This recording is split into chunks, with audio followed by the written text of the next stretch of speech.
Trump, but maybe not anymore. A poll from a highly respected pollster shows that Harris leading Trump 47% to 44%. Lots of helicopters here. You can hear we're outdoors here, so lots of air traffic. But going back to that story, 47% to 44% among likely voters in Iowa. There, a sudden surprise there for Harris, putting her in the lead. We're now going live to Times Square, where our New York bureau chief, Natasha Israni, is standing by. Natasha, tell us more about this Iowa poll. What do we know? Good morning, Ali.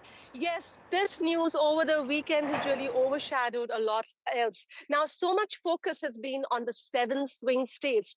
To now see Iowa, which has reliably gone to Trump in the last 2 election cycles, is a bit of a big change around, rather. And as you said, the pollster giving this information is highly respected. And according to her, one of the reasons could be women. And the fact that Roe versus Wade was overturned and more women are showing out in large numbers because this is a huge issue for many of them, the right to their own bodies and the right to have an abortion. So that could be one of the reasons. But I do also still want to point out that when it comes to the rest of the states, the swing states, the election, the polls show a very tight race. So by no means is this any clear indicator of what's going to happen come election day. But it certainly has been a big surprise, given that Trump and Harris were not really even campaigning that much in Iowa. And to talk to us about a lot more of the situation here in the United States and also the uncertainty that is at unprecedented levels compared to previous election cycles, we have 2 guests joining us in Times Square. We have Jamie Metzel. He's a geopolitical analyst, also a technology futurist, and the author of Super Convergence amidst other books. And we have Anu Gupta. He's a human rights lawyer. He's worked a lot on breaking bias, and that's also the name of his book, Breaking Bias. I wanted to start by asking both of you, as a reporter, I have to say this is the 5th US presidential elections I'm covering, but I've never felt a sense of fear, even the threats to the media that we see. And I want to just get a sense from both of you on where do you think this level of fear amongst voters, and also the polls are showing a large number of percentage of Americans are scared about what happens after election day. Why is that, Dave? Well, we're seeing a level of toxicity in our electoral process that we haven't seen maybe since the Civil War or at the end of Reconstruction. And the reason for that is an increasing tribalism in our political system. And we have one candidate, Donald Trump, who has his followers attacked the capital of our country. He's calling the media the enemy of the people. He's whipping his followers into a frenzy in a really dangerous way. And we need to have the messaging that we are all one country and one people. We're all in the same boat. And if we attack each other, our boat is going to sink. So I think certainly Anu and I are feeling heart palpitations about where things are heading. Anu, what do you think? Bias is really central to what's happening, and it's particularly up from so basically, they want to believe that they weren't. But the media has done, amplify that. And people are, as a result, being manipulated. Now, we are hearing campaign officials, in the election officials in the swing states, they're putting barbed wire around some. They're really preparing for possible political violence as well. And one thing they do point out is that they can create the right environment. They can learn de-escalation techniques as well. But what they are concerned about is what the Trump campaign might or might not say on election day. How big is that a factor? And the threats to Trump actually have come also from what he says is the Democratic side, and he's also survived an assassination attempt. So is this both ways? I think it's both ways.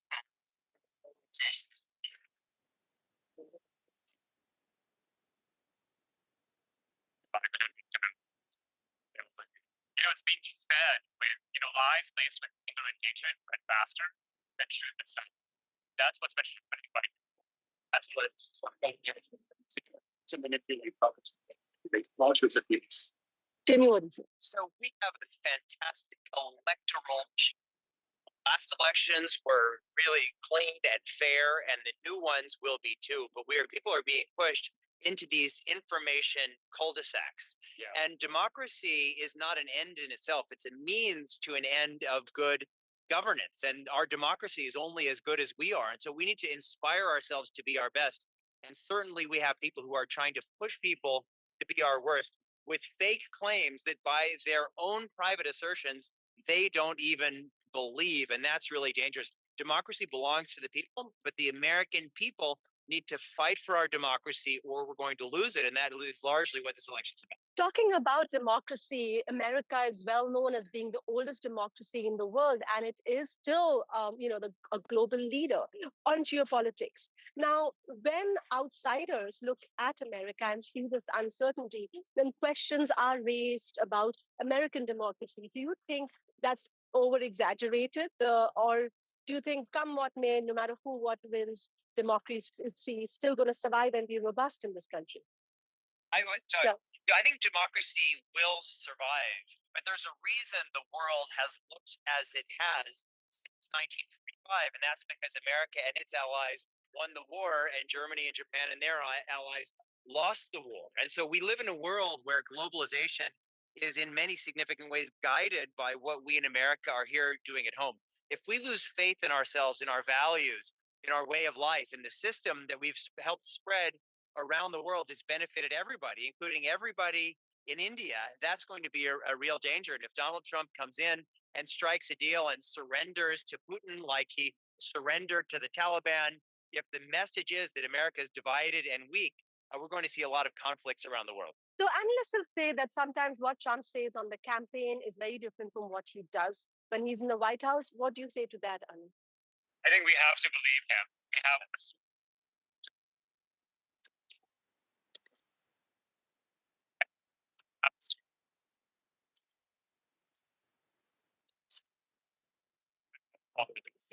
like you said, we have to bring people together. We have to understand one another beyond our differences because we all belong in this country, and that's what's at stake.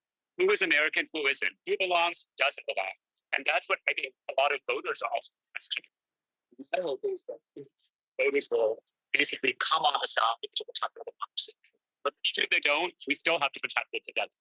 Yes, we've had huge early voting numbers, around 85 million is what I hear, but it's still less than 2020 in terms of early voting numbers. And that could have also been because of the pandemic when there were a lot more mail-in ballots. And with that, I'm going to throw it back to you, Allister, in the studio. This is Natasha starting with her guest in Times Square. Right. Thanks, Natasha. Natasha there, she was saying at Times Square. I'm here live in Washington, D.C. Moving on to other news now. Now, everyone would like to know when we'd get some indication of how the United States has voted tomorrow, Tuesday. Now, as you know, the U.S. has several time zones, so polls close and open at different times across the country. So here's a look at how some of those swing states will likely bring in those results across the day here in the U.S. Tuesday.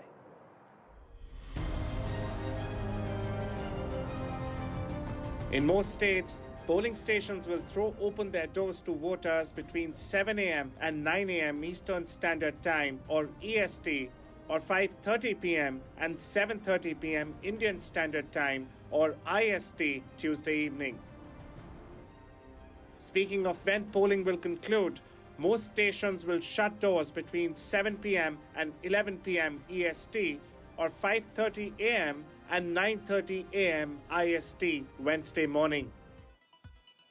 Now on to the pivotal swing states.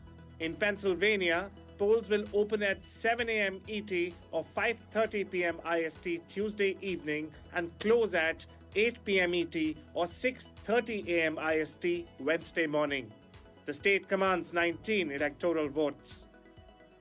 North Carolina, with 16 electoral votes, will begin voting at 6:30 a.m. ET or 5 p.m. IST Tuesday evening and close at 7:30 p.m. ET or 6 a.m. IST Wednesday morning. In Georgia, polls will open at 7 a.m. ET or 5:30 p.m. IST Tuesday evening and close at 7 p.m. ET or 5:30 a.m. IST Wednesday morning. Georgia has 16 electoral votes.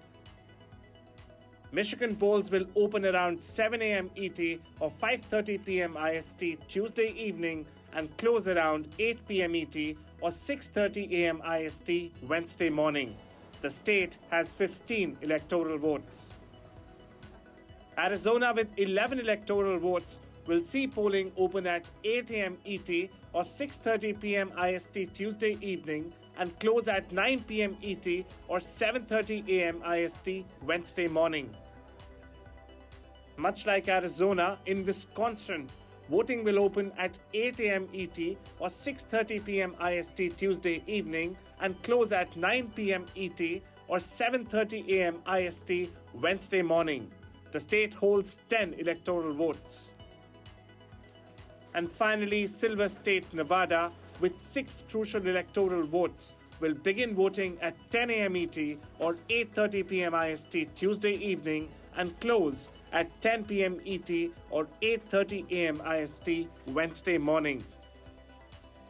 Kamala Harris and Donald Trump will need a minimum of 270 out of the 538 electoral votes to win the election, and the fate is likely to be sealed by these 7 crucial swing states, which account for 93 electoral seats. Arjun Samar Mahendran for NDTV World.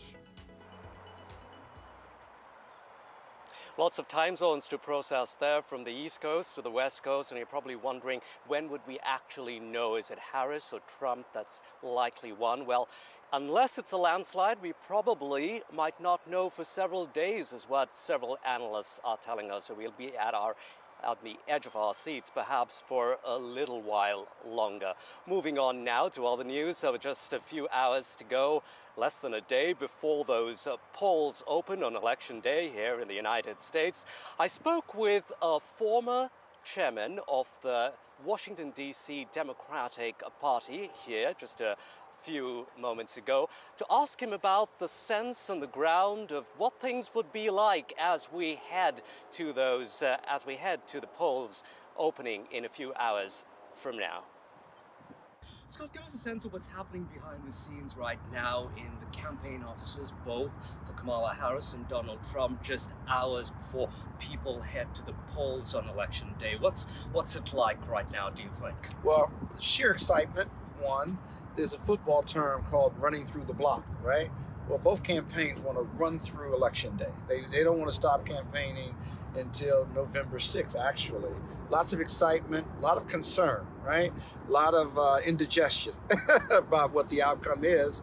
And, you know, after 2 years of campaigning, maybe a year, 9 months for Kamala Harris, it's nerve-wracking. It really is, because this race is so close according to the polling. I have a sense that one side or the other is going to win by 5 to 7 points. It's close, but you know, you have that 5-10% of independents or individual voters who haven't decided yet. And my gut is they're going to fall towards the positive, not the negative. They're going to fall towards Kamala Harris and not the Trump campaign. But we'll just have to see. But a lot of excitement, a lot of nervousness. And you know, when I say run through the campaign, that means you run until the election is over, if you will. That means you're doing door-to-door. You got your GoTV. GoTV is your #1 priority right now. Are you going to leave it on the field, if you will? Because leaving it on the field means you're counting your votes. You're getting everyone to the polls through November 5th. Tomorrow is really the big day. You cannot miss one vote. I don't care who it is. And so that's a good flavor on what's going on with both campaigns now. For our Indian audiences, GoTV, get out the vote. Get out the vote, absolutely. It doesn't matter, nothing matters what your policies are, doesn't matter how much money you've raised, nothing else matters on November 5th. In fact, everything you're doing up to November 5th is preparing for get out the vote. You leave a lot of money in the bank to spend on GoTV, get out the vote, because that's your bread and butter. Your vote is your power. Your vote is how it gets you to 270 electoral votes, and it all comes down to that. And in a close race, it matters who's got the better ground game, who's got the most money for the ground game, who has the ground game in the organization, the volunteers, how you manage them. But in the end, getting as many votes to the polls is the bottom line. And remember, in America, even though we've got the Electoral College, all you got to do in most cases is get one more vote than the next guy. It's that simple. Right, Scott, you've been there. You've been a former chair of the Democratic Party, the Washington chapter. I've run for office locally. Yeah. You've run for office Sure. locally. What happens at the local level at this point in time? Do you any sort of anecdotes that you can share from the time you remember way back a few years ago? I remember 2016 on election night doing media, and Donald Trump was winning the race. That he was winning, he was getting electoral votes from different states that he was not supposed to win. Hillary Clinton was fading, and we knew by about 10 or 11 she wasn't going to get to 270. I was at a restaurant, there was a television station there that had various guests on, and from 7 o'clock to maybe 11, you had a lot of excitement. And then when it became clear that the blue wall was going to come down and that Donald Trump was going to be the next president, none of us thought that whatsoever. And you could just see the energy come out of that room. I mean, it just faded, it fell. And we were all trying to figure out what happened, what went wrong, what went right. But in the end, on November 6th, or whether the next day of the election, Donald Trump was going to be president, and he was going to be the most unique president we'd ever had. I know you're going to say no, but are you going to be bracing for that potentially, maybe a little, this time around? You know, the race, I should be. The race is so close according to the polling, but I still believe in America. I believe in the goodness of America. I believe in freedom, justice, and equality. And I believe that most voters are in the middle. They're not far right or far left. You just hear about the far right and far left more than the middle. The middle is boring. And those middle voters, suburban women, and all women, given the history and given the abortion issue, whether you're a Republican or a Democrat, as a woman, you care deeply about that choice and having control, reproductive freedom, and having control over your body. I think that's going to be the big issue. You can talk about immigration and economy. Those are super important. But I got to believe there are more women voters than men voters, and to women, reproductive rights is the number one priority, whether you're a conservative or a Democrat. That's what I believe. Scott Walton, thank you very much for your time joining us here on NDTV. And that's it for US Decides for now, but we'll be on it. We have reporters across the US. NDTV World will have complete and accurate coverage of what's happening as those polls open and close tomorrow. Gauri Dwivedi, Natasha Israni, and me, Allister D'Souza, along with other reporters, have you covered. Thanks for your company. Thanks for watching. Stay tuned to NDTV World.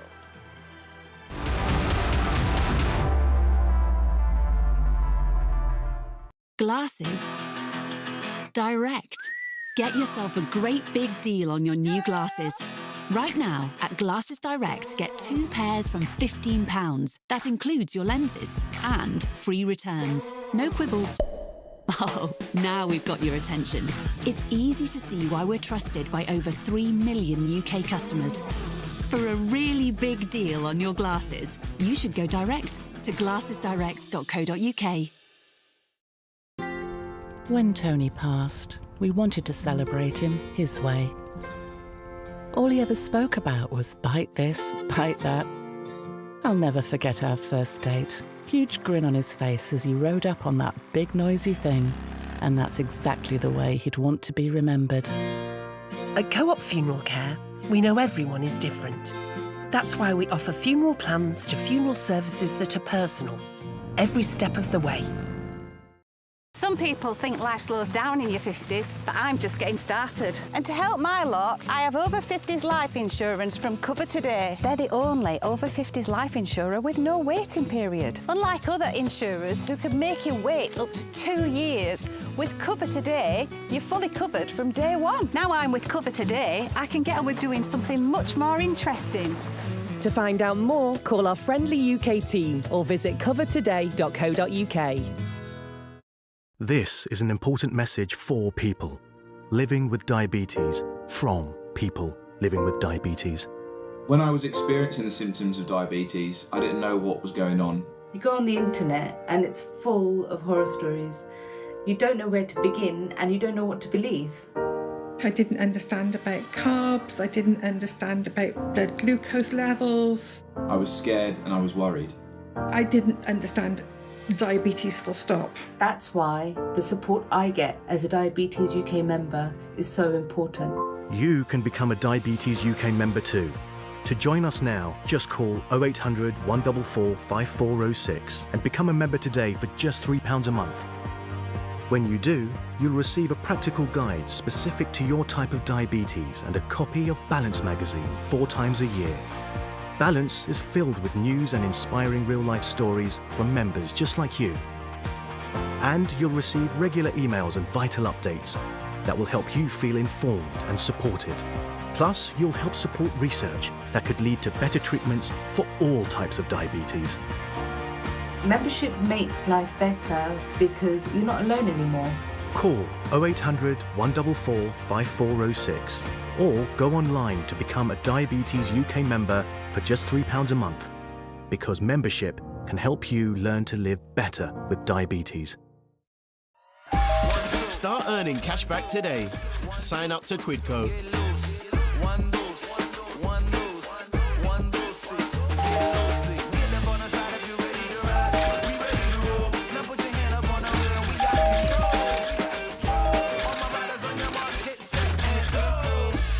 Get cash back every time you shop on over 5,000 brands.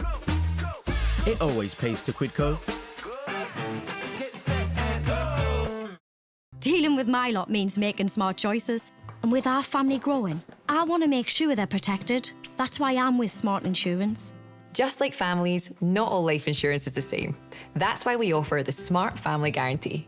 We guarantee a straightforward application process, award-winning service you can trust, and cover from day one.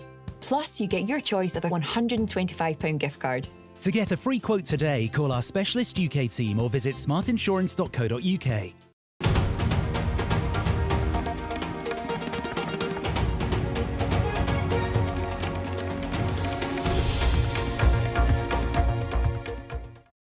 Minister Pawan Kalyan has taken on Allied Telugu Desham's party. The Home Minister Anita accusing her of incompetence, even warning that he would be forced to take over the Home Department as well.